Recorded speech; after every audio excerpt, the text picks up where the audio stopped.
ሰላም ሰላም ጤና ይስጥልን ውድ የጋት ሚዲያ ቤተሰቦች እንደያላችሁበት ሀገር የሰዓት አቆጣጠር እንደምን አላችሁ? እንደምን ቆያችሁ? ኢትዮጵያ ውስጥ ናችሁ ዝግጅት ለምትከታተሉ ውድ ቤተሰቦቼ እንደምን ዋላችሁ ማለት ፈልጋለሁ። ነሐሴ 16 2018 በኢትዮጵያ ዘመን አቆጣጠር ኦገስት 22 2026 በጎርጎሳውያን የዘመን ሰሌት እንደ ቅደም ተከተል የጋት ዕለታዊ አጫጭር መረጃዎች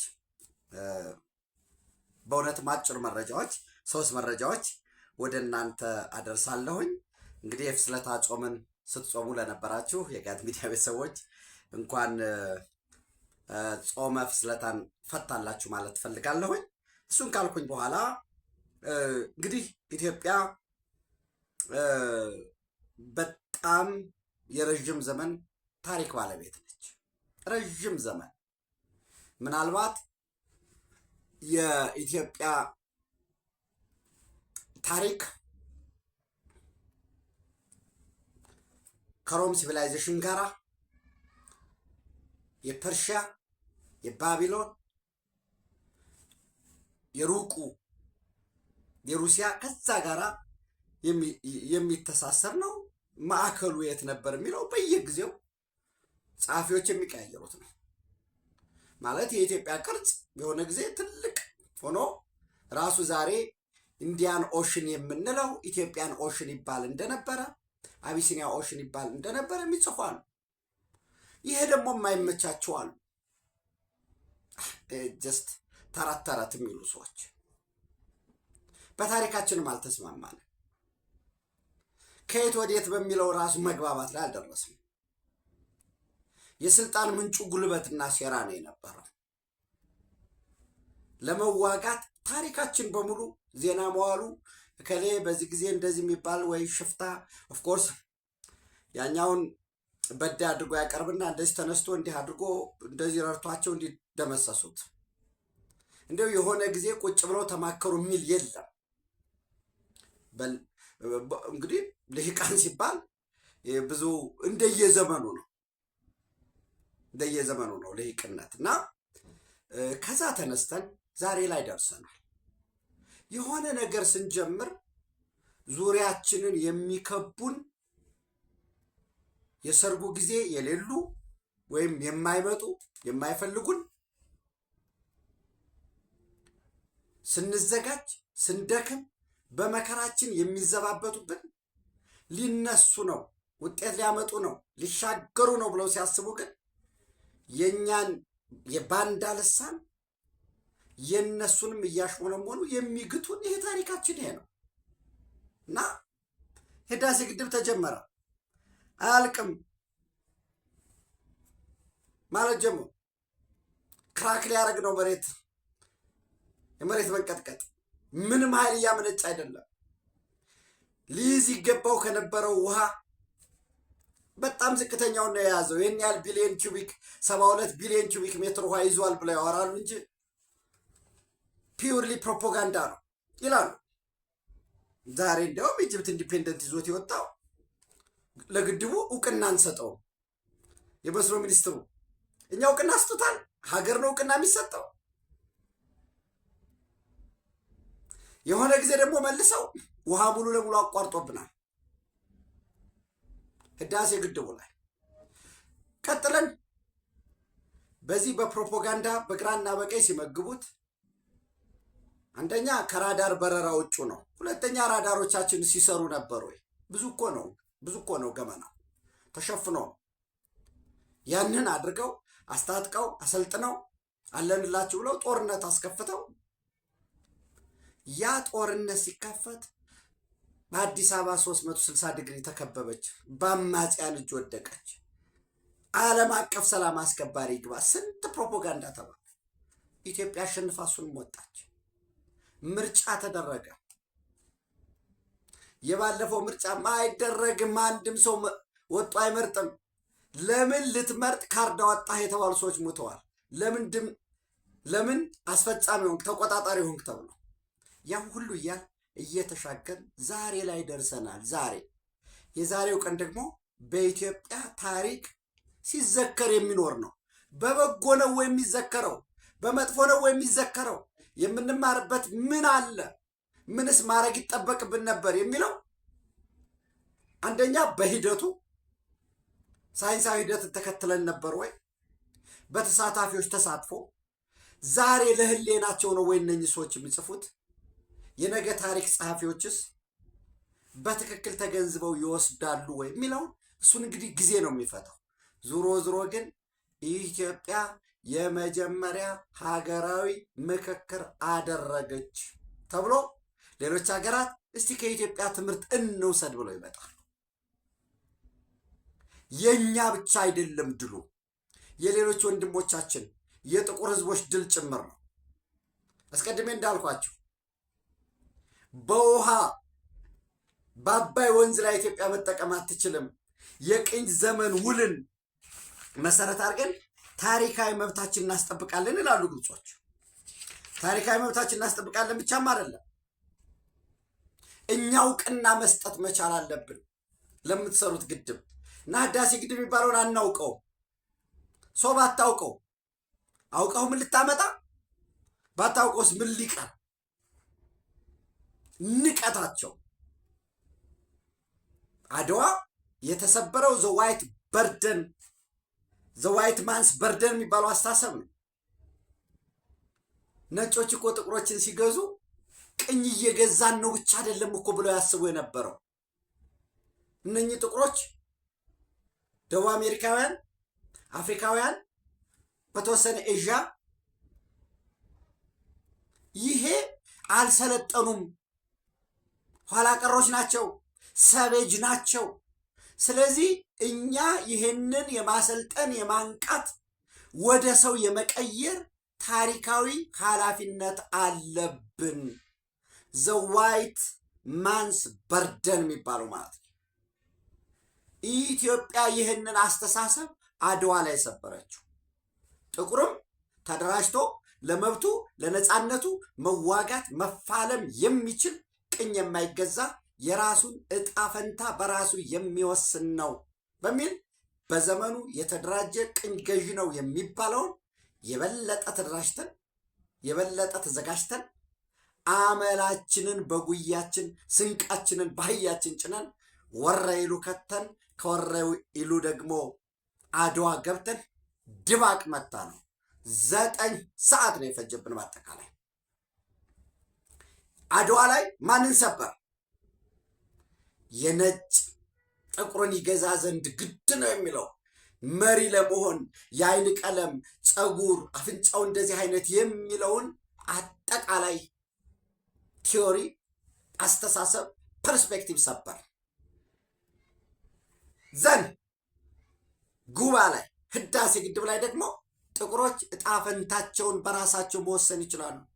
ያ የቅኝ ግዛት ገዥውን ማሸነፍ ብቻም ሳይሆን አድዋ ላይ ወራሪውን ገዥውን ማሸነፍ ብቻም ሳይሆን ይሄ አስተሳሰብ ዘዋይት ማንስ በርደን ቲዮሪ ተክሎት የሄደውን አስተሳሰብ ባናቱ ተከል ነው። የኢትዮጵያ ህዳሴ ግድብ ላይ ጉባ ተራራ ስር፣ ጉባ በጉምዝ ቋንቋ ብርሃን የብርሃን ተራራ ማለት ነው ብለናል። ዛሬ ደግሞ አሁንም የስልጣን ምንጭ እኛ መዋጋት ደስትኛችን አይደለም። ተከታትለነዋል፣ እንሰማለን በግራና በቀኝ። በጣም እንዲሁኑ ወጣ እንዲሁኑ ወከሌ እንደዚህ ተደረሰ። የሆነ ሰኞ ቀን የሆነ ኢሊትና የሆነ አካባቢ በቃ ድል በድል ሆነናል ይላል። እንደገና ፕሮፓጋንዳው ደግሞ ይገለበጣል። አገሩ 80 በላይ ብሔር አለው ብለን የ2 የ3 ብሔር አጀንዳ የማስመሰል ድላችንን የአሸናፊና የተሸናፊ አይነት ለማላበስ አይመለከተንም በኃይላችን ጥለን 4 ኪሎ እንገናኝ ያሉት እዚህ ያለው ምክክሩን በተመለከተ መግለጫ የሚያወጡበት የጫካውን ቢሲላቸው የከተማ አዳራሹ ተበጥብጦ ግባት እናገኛለን ያሉበት። ኦፍኮርስ አንዳንዶቹ በዛ ሂደት የፖለቲካ ወረት ካፒታል ለመገንባት የሞከሩም አሉ። አገራዊ ምክክሩ ላይ ፈተና የነበረው አንደኛ የቀደመ ልምድ የለንም። እንዲያው በአፄ ኃይለ ሥላሴ ጊዜ ወይ ቀደም ብሎ በዛ በነበረው እንዲህ ነበር የሚባል እንዴ ድርጅት ማደራጀት፣ የድርጅቱ መመሪያም ማዘጋጀት፣ በዚያ መመሪያ የሰው ኃይል መቅጠር፣ ፋይናንስ መፈለግ፣ በጀት መመደብ፣ ከዛ ከእንግዲህ በየወረዳው እያወያዩ ይዞ መምጣት፣ ያንን ፕሮፋይሊንግ መስራት 4000 ተወያይ አንድ አዳራሽ ውስጥ ሰብስቦ እንዲህ ሎጂስቲክሱን ማስቡት። ቁርስ፣ ምሳ፣ እራት አለ። እንደየሁኔታው ደግሞ ጉብኝቶችም ሪፍሬሽመንቶችም አሉ። ይህን ሁሉ ማድረግ እንዴት መራችሁት? እንዴት አደረጋችሁት? ነገ ጥያቄ ይመጣል። ልምድ መለዋወጥ ይመጣል።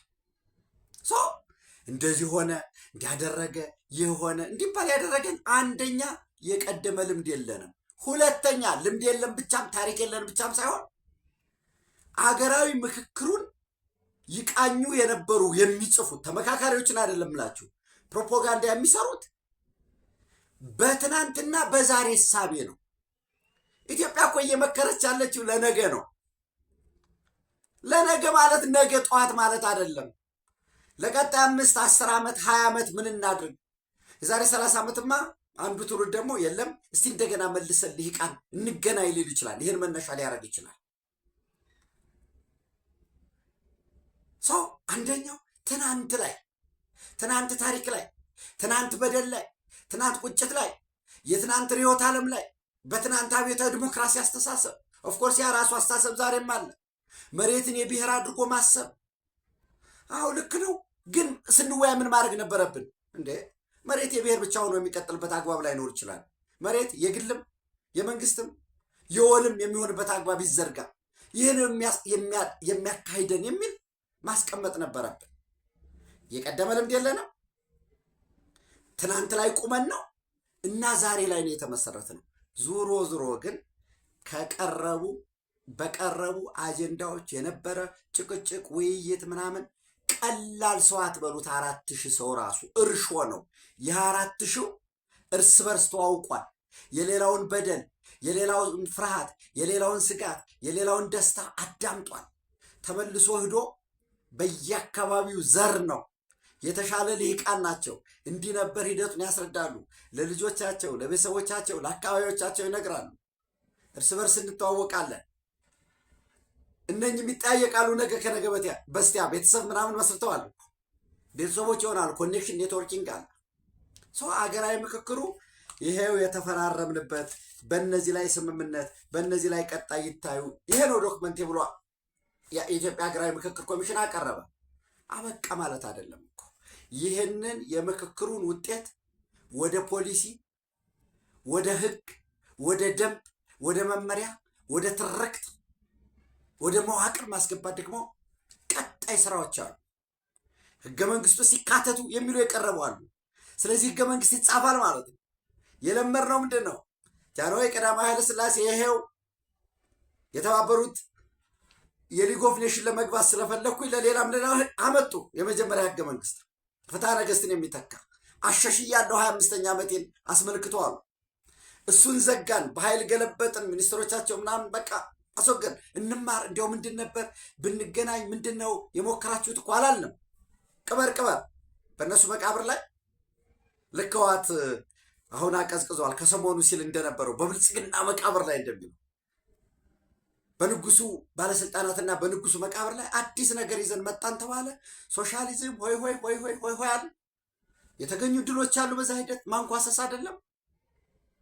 ነገር ግን ደግሞ የራሱን ጥሎ ሄደ።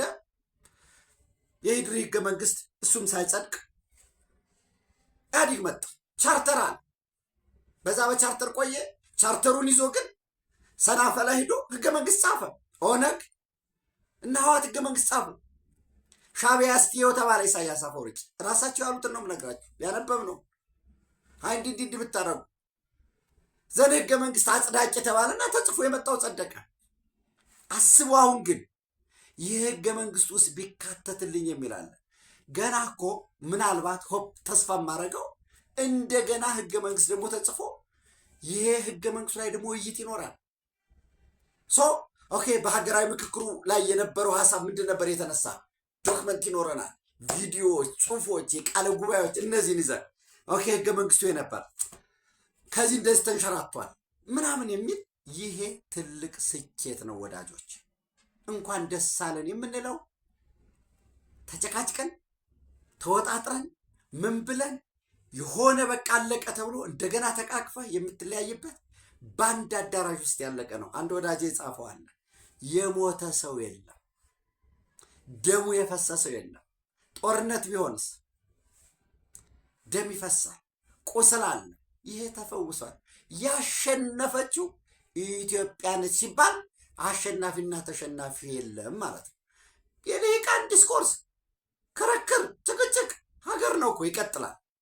እና ብዙ ወዳጆቼ እኔ በጣም አመሰግናለሁ ስለ እውነት ማለት ነው። እንዲሁ በአዲስ አበባ ጉዳይ ላይ ምንድን ነው ማለት ያለብህ እንደዚህ ብትል እንዲህ እንከታተላለን። በአካልም አግኝተውኝ አንዳንዶቹ ደግሞ አይፈርተህ ነው እንደዚህ የማትለው ምናምን እንዳልኳቸው ነው። ስለ አዲስ አበባ የሚሆን ስለሌላው ለመነጋገር በአብዮታዊ ዲሞክራሲ እሳቤ ከሆነ የምንሄደው የሆነ ቦታ ነው የምንወድቀው። ነገን አስበን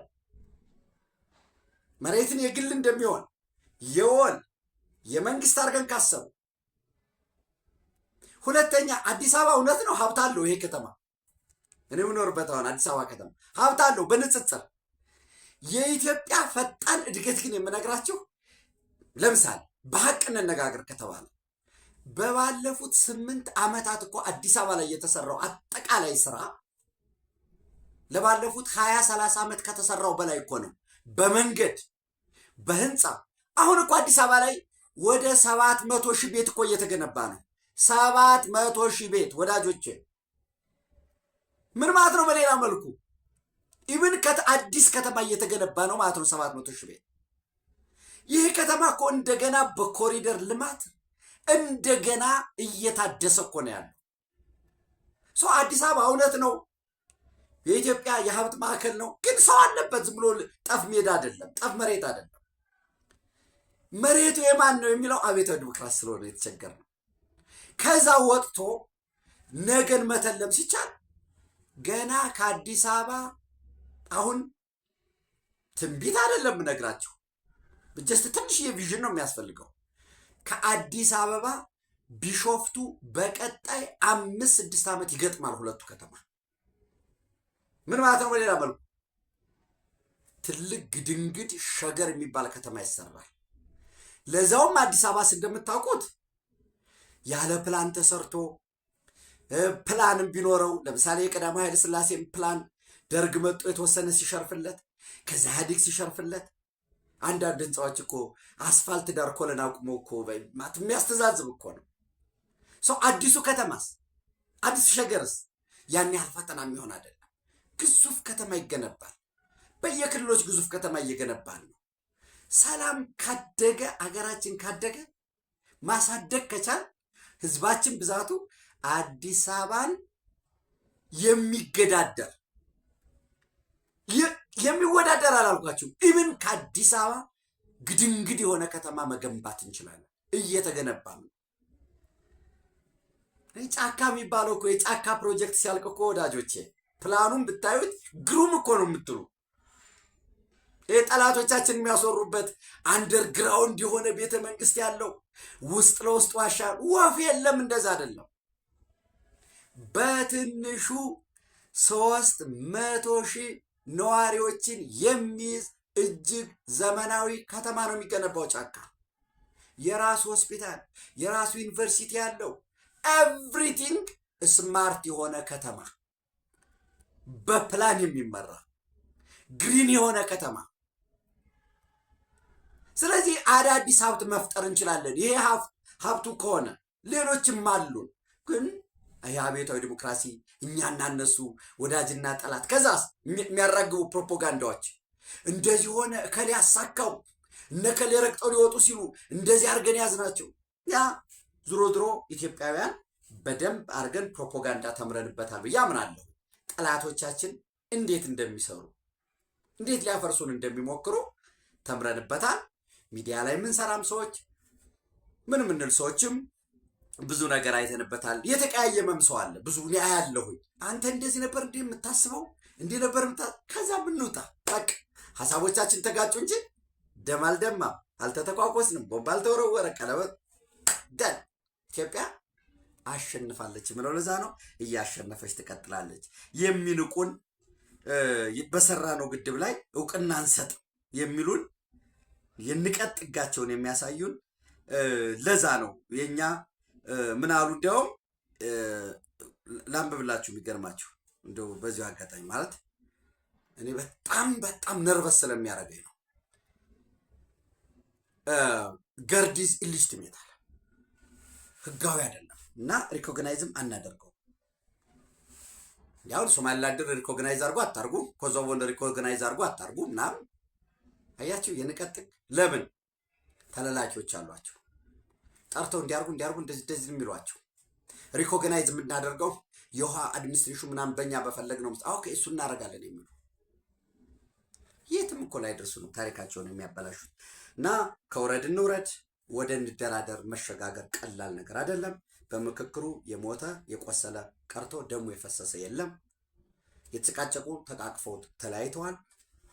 ይህንን 4000 ሰው አጀንዳው፣ ሎጂስቲክሱ፣ ውይይቱ፣ ሂደቱ፣ ቃለ ጉባኤ ኦል ዚስ በጣም አድካሚ ነው። በዚህ ላለፉ ሁሉ በእውነት ታሪክ ሰርተዋል ማለት ፈልጋለሁኝ። በኢትዮጵያ ታሪክ በረዥም ዘመን ታሪኳ ቀዳሚው ምክክር መድረክ ነው። ከጅማሮ ሂደቱ፣ ውጤቱ፣ የተገኘው ልምድ ሲዘከር የሚኖር ዞሮ ታሪክ ሰርተናል። ይሄ ታሪክ ሰክሰስፉል የሆነ ወይ እንዲህ አይነት ችግር ያለበት እየተባለ ሲነሳ የሚኖር ታሪክ የሰራ ትውልድ አባል ነን። ይህን ማለት ፈልጋለሁኝ። ሌላው እንግዲህ ምናልባት የቀድሞው የኬንያ ፕሬዚደንት ኡሁሩ ኬንያታ የኢትዮጵያ ታላቅነት የተገነባው በብዙ እጆች ነው፣ ብዙ እጆች ደግሞ ሲመካከሩ ሀያልነትን ይፈጥራል የሚል መልእክት አስተላልፈዋል። ኢትዮጵያ ኢዝ ኖት ጀስት አን አፍሪካን ስቴት በት አን ኤንሽንት ሲቪላይዜሽን። ኢትዮጵያ የአፍሪካ ሀገር አይደለች፣ የጥንታዊ ስልጣኔ ነች። ቀድመን እሱን አድዋን ይህ ሁሉ ስናነሳ አፍሪካውያን ከቅኝ ግዛት እንዲወጡ የታገሉ የጀግኖች ልጆች ነን።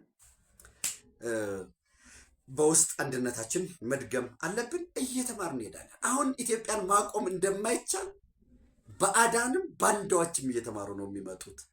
በሌላ መልኩ ኦሉሴጉን ኦባሳንጆ ሀገራዊ ምክክሩ ለአፍሪካውያን ምሳሌ የሚሆን ነው ብለው አስቀምጠዋል። ኦሉሴጉን ኦባሳንጆ እንደምታውቋቸው የአፍሪካ ህብረት የምስራቅ አፍሪካ የአፍሪካ ቀንድ ወይም የምስራቅ አፍሪካ ልዩ የሰላም መልእክተኛ ናቸው እና እዚህ ኦሉሴጉን ኦባሳንጆ ትናንት ከአፍሪካ ህብረት ኮሚሽን ሊቀመንበር መሐመድ አሊ ዩሱፍ ጋር ተወያይተዋል በሰፊ ጉዳዮች ዙሪያ። እኔ አሁን አንዳንዴ ህወሓት የትግራይ ህዝብን በዚህ ደረጃ ከናቀ፣ የትግራይ ልሂቅን በዚህ ከናቀ ምንም ልታረጉ አትችሉ። ህወሓቶች ያሉበት አጣብቂኝ ይገባኛል። በነገራችን ላይ እንደው ዝም ብሎ ማስመሰል ምናምን አያስፈልግም። ህወሓቶች ከሻቢያ ጋር አሊያንስ መስርተዋል። ጥምረት ከሻቢያ ጋር አሊያንስ ስለመሰረቱ ወደ ድርድር ገቡ ቢባሉ ያጠፏቸዋል። ሻቢያ ያጠፋቸዋል። ስለዚህ ከዛ ውጭ ደግሞ ጥምረት ትብብር የሚባል ፈጥረዋል። ዘበትን ብሔራዊ ርስት በቃ ብሔራዊ ጥፋት አይታሰብም፣ 4 ኪሎ እንገባለን። አቶ ጌታቸው ረዳ የሚሆኑ ሌተናል ጀነራል ጻድቃን ሌተናል ጀነራል ታደሰ ወረደ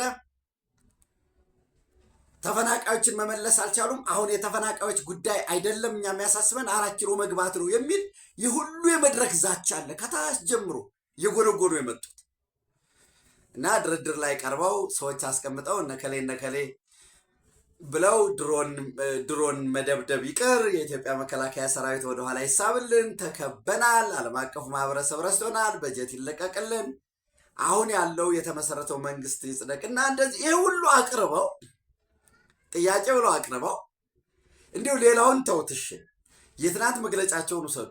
ዓለም አቀፉ ማህበረሰብ ረስቶናል፣ እያደራደረን አይደለም፣ እኛ እንኳ ጥቃት ቢፈጸምብንም ድርድርን ብለን ካሉ በኋላ እኔ አሁን አንዳንድ ጊዜ ዝም ብላችሁ የምታልፉት ጉዳይ አለ። አድካሚ ስለሆነ ወደ አዲስ አበባ ልሄድንም አልተደራደርንም አታስቡ። ምንድን ማለት ምንድን ነው? አደራድሩም ብለሃል እኮ ትናንት፣ ተደራዳሪ ልካል እኮ አዲስ አበባ፣ ጥያቄህን እኮ አቅርበሃል። ግን አሁን ገባችሁ አይ ይሄ ነው እንደዚህ ነው ለከሌ እንደዚህ ነው ጥያቄ ጠየቀው፣ በዚህ በኩል ከሌ እንደዚህ ነው ውክልና ሰጠው፣ ይሄ ህጋዊ ጊዜያዊ አስተዳደር የሚባለውን ወደኋላ መልሱ ከምትሉ ይህንን እውቅና ይሰጥልን። ይህ ሁሉ ተብሎ ታበቃ አልተደራደርንም፣ አልጠየቅንም። እኔ የትግራይ ህዝብን እንዴት ነው የሚንቁት የሚለው አንድ በጣም የሚገርም ነገር ነው። ከዛ ውጭ ትብብር መስርተናል፣ ድል ሳናደርግ ወደኋላ እንመለስም ብሎ አንዱ ፕሮፓጋንዳ ማሽናቸው ምናል የትግራይ መሬትን በኃይል ወሮ ተፈጥሯዊ ሀብታችን እየበዘበዘ ከሚገኝ ጋራ ይህንን ማስመለስ አለብን ነው። በሌላ መልኩ አብረውን የሚተባበሩ መሬት ሊሸጡ ነው ያሉ ትብብር ጽምዶ ምናምን የሚባለው ምናልባት የሻዕቢያ ቀለበት ውስጥ ነው የገባው ሁሉ። አሁን ህወሓት ወደ ድርድር ገብቻለሁኝ እነዚህ እያረኩ ነው ቢል የሻዕቢያ ደህንነት ኤቭሪቲንግ ትግራይ ውስጥ እየተተራመሰ ነው። ከሻዕቢያ ደህንነትና ታጣቂ በላይ ህወሓት ውስጥ የገዟቸው አሉ። መጀመሪያ ሻዕቢያ አያስፈልገንም ባለው ድርድርን ጨርስ የሚል ስለነበረ ወደኋላ ሸብረክ ብትል ይህ ያለባቸው ስጋት አለ። ይህ ባለበት ሁኔታ ደግሞ የኢትዮጵያ መከላከያ ሰራዊት ድንበር ላይ ባልሆነበት ራሱ ሻዕቢያ ይበላናል ብለው የሚያስቡት ጉዳይ አለ። የገቧቸው ውሎች፣ የተከፈሉ ገንዘቦች አሉ። እነዚህ ሁሉ በራሳቸው ጊዜ የፈጠሩት ጣጣ አለ። ወደፊት መዋጋት አይችሉም። አይተዋል። አለን ብለው የደከሙበት ለባለፉት ኦልሞስት 4 ዓመት ለሚጠጋ ጊዜ የፕሪቶሪያ የሰላም ስምምነትን እንደ ጊዜ መግዣ ተጠቅመው የሰበሰቡት በሙሉ ወድሟል። አንዲት እርምጃ ወደፊት አይሉ። 2 የዓለም አቀፉ የዲፕሎማቲክ ማህበረሰብ ድጋፍ የላቸውም። 3 እና ወሳኙ ነገር የኢትዮጵያ መከላከያ ሰራዊት የኢትዮጵያ ጸጥታና ደህንነት በ5 ሰዓት ውስጥ ድራይቭ ማድረግ ብቻ ነው። በ5 ሰዓት ውስጥ መቀሌ መግባት ይችላል። በአራቱም አቅጣጫ 4-5 ቀን ነው የሚፈጅበት። ሌላው ያለው ይሄ ነው። ምናልባት ምን ልበላቸው አንዳንድ ጊዜ በጣም ስለሚያደክሙ ነው እነዚህ ሰዎች። ልክ እንደ ግብፅ ግድቡን አናውቀውም እንደሚሉ ማለት ከዜሮ ስክራች ማድረግ የማደንቆር ውስጥ ስለገቡ ያው የግብፅ ልጅ ስትሆን እንደ ግብፅ ነው አክት የምታደርግ፣ የሻዕቢያ ልጅ ስትሆን እንደ ሻዕቢያ ነው አክት የምታደርግ። ያለን ነገር የለም ብለህ ከተከራከርክ እየተደራደርክ እየጠየቅ እየደወልክ ጽፈህ ልከህ ኤቭሪቲንግ አድርገህ የለም ካልክ አለ ለማለት ይሄው ቪዲዮ ምናምን ያልክ እዛ ውስጥ አትገባ እና ይህን ካልኩ በኋላ ምናልባት ኢትዮጵያ አፍሪካዊ ቢሊዮነር አሊኮ ዳንጎቴ በኬንያ ላሙ ኮሪደር በሚገነባው በቀን እስከ 700,000 በርሚል ነዳጅ የሚያጣራ የፕሮጀክት ወጪው $16 ቢሊዮን በሆነው በዛ ውስጥ ኢትዮጵያ፣ ሩዋንዳና ኬንያ ራሷ ኬንያ ውስጥ የምታደርገው ድርሻ እንዲኖራቸው 30% ገደማ ድርሻ እንዲኖራቸው አሊኮ ዳንጎቴ አቅርቧል። ግሩፑ ኩባንያው በዚህ ውስጥ ኬንያ እስከ $500 ሚሊዮን እንደምትገዛ አቅርባለች። የኢትዮጵያ መንግስት ባለኝ መረጃ ትልቅ የሚባል ሸር ለመግዛት ነገር ግን የህግ ሁኔታዎችን አሰራሮችን በሙሉ በኢትዮጵያ ኢንቨስትመንት ሆልዲንግ ስር እያጠና መሆኑን መረጃዎች አግኝቻለሁኝ። በነገራችን ላይ የኢትዮጵያ የነዳጅ ምርቷን ለማሳደግ ወይንም በራሳችን የጋዝ ወደ ጋዝ ከመቀየር ነዳጅ የማምረት ከሚደረገው ጥረት ከዛ ባለፈ ደግሞ ጅቡቲ ወደብ ላይ ከአድኖክ አቡዳቢ ናሽናል ኦይል ካምፓኒ ጋር በመሆን ትልቅ ተርሚናል የማስገንባት ከእንደገና ደግሞ ወደ 112 ኪሎ ሜትር ገደማ 117 አካባቢ ገደማም ይደርሳል። ኦፍኮርስ ወደ አይሻ አካባቢ ወደ ደወሌ በፓይፕላይን ነዳጅ የማምጣት በተመሳሳይ ከዚህ ከዶራሌ ወደብ በኢትዮጵያ ምድር ባቡር ጋር አድርጎ በተሳቢዎች ከሚጫነው ባለፈ በባቡር የማምጣት ይህንን ለማድረግ ሰፋፊ ስራዎች እየተሰሩ ነው ያሉት። ለዚህ ፍቃድ ተሰጥቷል። ኦልሞስት ወደ 117 አካባቢ ኪሎ ሜትር ይዘረጋል ማለት ነው። ከዶረሊህ ወደብ እስከ አይሻ ደወሌ ድረስ ማለት ነው። የዛም የአድኖክ ጋርም በመሆን ራሱ የኢትዮጵያ ኢንቨስትመንት ሆልዲንግም ድርሻ ወስዶ እየሰራ ያለበት ሁኔታ ነው ያለው። በዚህም እንዳልኳችሁ የቁጥሩ መጠን የገንዘቡ መጠን ሊጨምርም ሊቀንስም ይችላል። እኔ የጠየቅኩት አንድ ፋይናንስ ባለሙያ የነገረኝ በድርሻ እስከ 2.79 ቢሊዮን ዶላር ድረስ ለመግዛት ኢትዮጵያ ዝግጁ እንደሆነች ይህ አለ። ምናልባት ከዚህ ከዘመናዊ መንገዶች፣ ፈጣን መንገዶች፣ ኤክስፕረስ የክፍያ መንገዶች ጋርም በተያያዘ በአራት አቅጣጫ አለ። እንግዲህ አንዱ አቅጣጫ የአዳማ ነው፣ ቤት ተሰርቷል። ስለዚህ ሌላው የጅማ የአምቦ ወደ ደብረ ማርቆስ የሚሄድ በዚህ በፍቼ ገብረ ጉራቻ የአባይን አድርጎ ደጀን ደብረ ማርቆስ የሚሄድ በተመሳሳይ አዲስ አበባ ደብረ ብርሃን አድርጎ ኮምቦልቻ ደሴ የሚሄድ እነዚህ በሙሉ የአዋጭነት ጥናታቸው አልቋል። በቀጣይ 10 ዓመት ውስጥ ማለት ነገ የሚጀመር ይኖራል። ነገ ስራችን ነገ ጠዋት ማለት አይደለም፣ የሚጀመሩ ይኖራሉ። ዞሮ ዞሮ ግን የዛሬ 10 ዓመት በሙሉ እነዚህ የሚያልቁበት ሁኔታዎች አሉ። ሰው አጠቃላይ እንቅስቃሴው ሂደቱ የሀገራት ፉክክር ሽቅድድም ዛሬን ከትናንት ተምሮ ዛሬ ላይ ብቻ ፎከስ ያደርግ አይደለም። የዛሬ 20 ዓመት የዓለም የፖለቲካ ኢኮኖሚ ሁኔታ ምን ይመስላል፣ እኛስ በየት እንሂድ የሚል እንደሆነ ታሳቢ ማድረግ ያስፈልጋል ብዬ አምናለሁኝ። በዚህ አጋጣሚ ምናልባት ወደ መካከለኛው ምስራቅ ከመሄድ በፊት በአሜሪካና በካናዳ መካከል የንግድ ጦርነት ወይም ይሄ ታሪፍ እየተነሳ ይመስላል። አሜሪካ 28 ቢሊዮን ዶላር የሚያወጡ የካናዳ ምርቶችን ለምሳሌ ምርት ሲባል ስፔሲፊካሊ መኪና፣ አልሙኒየም ወዘተረፈ ተብለው እነዚያ ምርቶቹ ተደምረው ወደ አሜሪካ የሚገቡት በ28 ቢሊዮን ዶላር ዋጋ ያላቸው ምርቶች ላይ የ50% ታሪፍ ጥላለች። እሱን ተከትሎ ደግሞ ካናዳም እኛም ለዶላሩ ምላሽ እንሰጣለን፣ ዶላር ፎር ዶላር እኛም በተመሳሳይ የ28 ቢሊዮን ምርት ከአሜሪካ ወደ ካናዳ የሚገባ እሱን ወስደን እርምጃ እንወስዳለን የሚል ያስቀመጡት አለ። ማርክ ካርኔይ ማለት ነው። ካናዲያን ፕራይም ሚኒስተር ማርክ ካርኔይ ሰስፔንድስ ኦል ትሬድ ኔጎሽዬሽን ትናንት ምሽት ላይ ባወጡት መግለጫ፣ በሁለት ገጽ መግለጫ ተደራዳሪዎች ድርድሩን አቋርጣችሁ ወደ ኦቶዋኑ ያደረጋችሁት ነገር በጣም የሚያስደንቅ ነው፣ እናመሰግናለን ብለዋል። ካናዲያን ፕራይም ሚኒስተር ማርክ ካርኔይ ሰስፔንድስ ኦል ትሬድ ኔጎሽዬሽንስ ዊዝ ዩኤስ አፍተር አንፌር አንድ ኢኮኖሚክ ላስት ሚኒት ቼንጅ ቱ ዘ ዲል። ይህስ ወደየት ሊወስድ ይችላል? ይሄ የታሪፍ ፉክክሩ አሜሪካና ካናዳ ላይ ብቻ የሚቆም ነው ወይንስ ሌሎችን ሀገራት ላይ ሽፍት ሊያደርግ ይችላል የሚለው ቀጥሎ ወደ ሜክሲኮ ወደ ሌሎችም ሊያመጣ ይችላሉ የሚለውን የምናየው ነው የሚሆነው። ሌላው የአሜሪካና የኢራን ጉዳይ ስናይ እንግዲህ ምናልባት እዚህ አሜሪካና ኢራን ላይ ዶናልድ ትራምፕ ስትሬት ኦፍ ሆርሙዝ አሁን የአሜሪካ ግዛት ነው ብለዋል። ምንድን ነው ያሉት?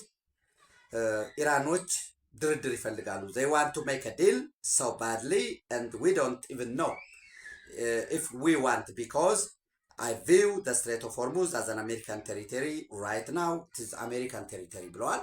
ያው እኛንን እያስተዳደር ነው ያለ ነው እንጂ ካርታ ላይ የገባ ወይ እንደዚህ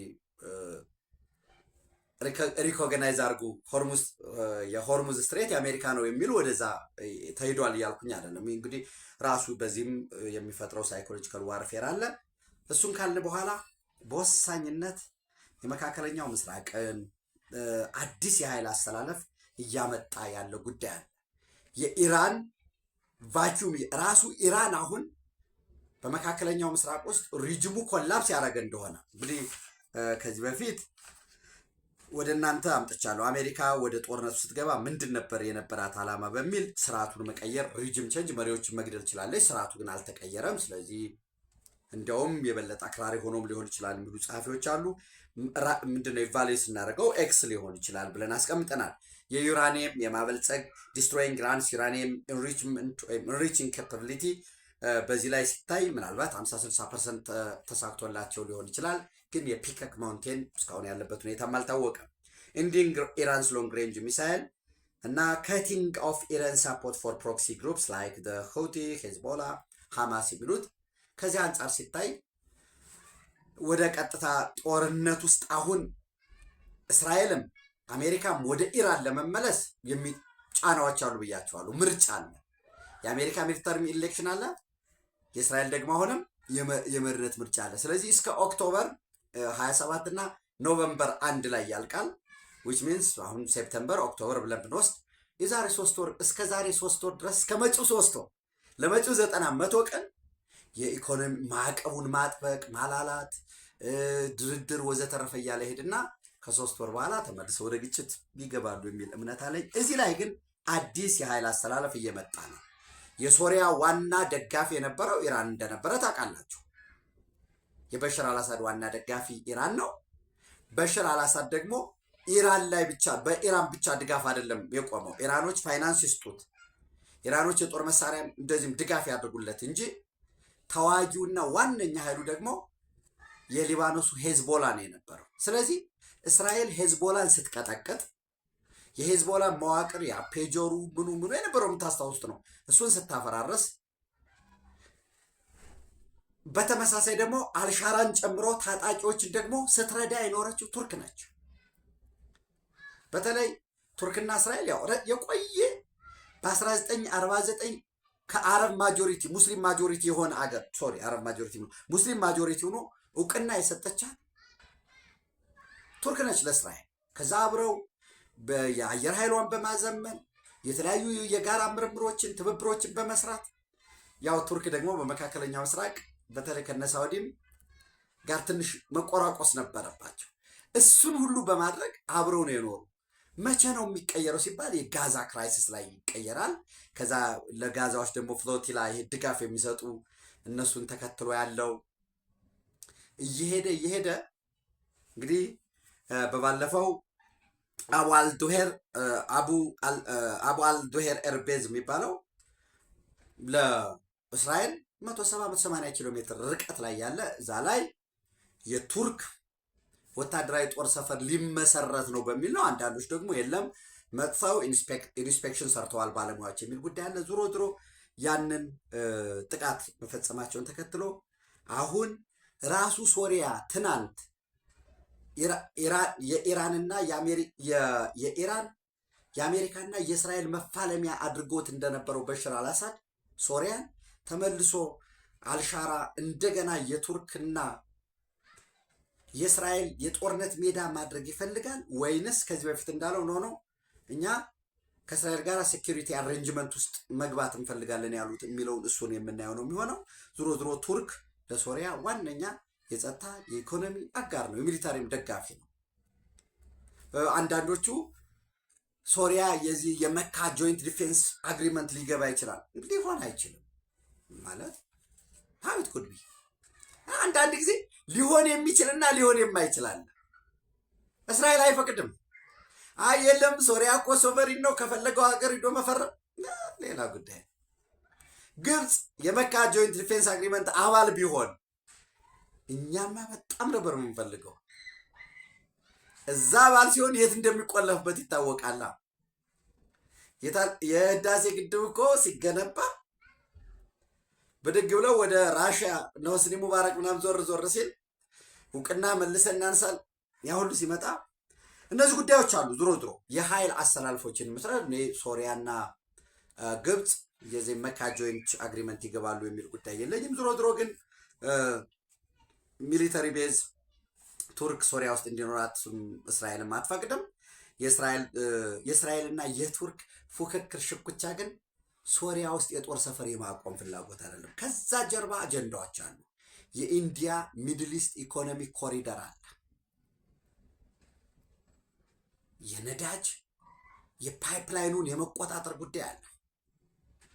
ከዩናይትድ አረብ ኤሚሬት ከሳውዲ አረቢያ በጆርዳን አድርጎ የሚዘረጋ መስመር አለ።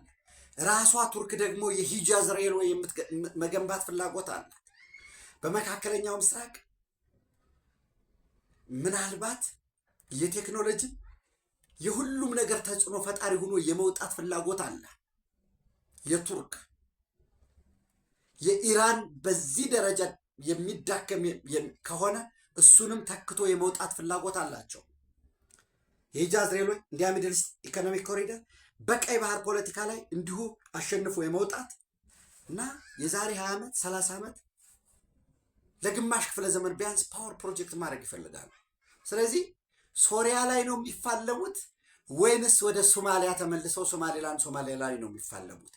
በዚህ ሂደት በእስራኤልና በቱርክ ፍልሚያ ውስጥ የአፍሪካ ቀንድ አሰላለፉ ምንድን ነው የሚመስለው? እስራኤል አጋራችን ነው፣ ቱርክ አጋራችን ነው፣ ፍላጎት አለን። አንዱ ባንዱ ኮምፒት ሲያደርግ ወደ አንዱ ሂዶ ወይ እኛ ጋና ወይ እሱ ጋር ሄድ የሚል ነገር እንዳይመጣ ምን አይነት ስትራቴጂክ አምቢጊቲ ነው መከተል ያለብን የሚለውን በደንብ መተንተን፣ ማስላት፣ ማሰብ ይጠበቅብናል። ሌሎች ጉዳዮች አሉ ከዚህ ከሩሲያ ዩክሬን ጦርነት ጋር የተያያዘ እነዚህን ነገ በጋት ውሎም በጋት ዕለታዊም ወደ እናንተ ማድረስ ይሆናል። ከምንም በላይ ግን ስለ እውነት አሁንም ደግመዋለሁ። እንዴት ብዬ እንደምገልጸው አላውቅም። እንኳን ደስ አለን፣ እንኳን ደስ አላችሁ። ኢትዮጵያ የአሸናፊ ሀገር ነች። የአሸናፊዎች አርበኞች ሀገር ነች። እየተፈተን ፈተናዎችን እያለፍን ዛሬ ደርሰናል። ዛሬ አሸንፈናል። ነገም እያሸነፍን እንቀጥላለን። ነገ አይሰራም። ዛሬ የተዘራ ዘር ነው ነገ የሚበቅለው። የዛሬ ሀሳብ፣ የዛሬ ምክክር ነገ ፍሬ ይሆናል። የኢትዮጵያ በክብር ለዘላለም ትኖር። ተንኪዩ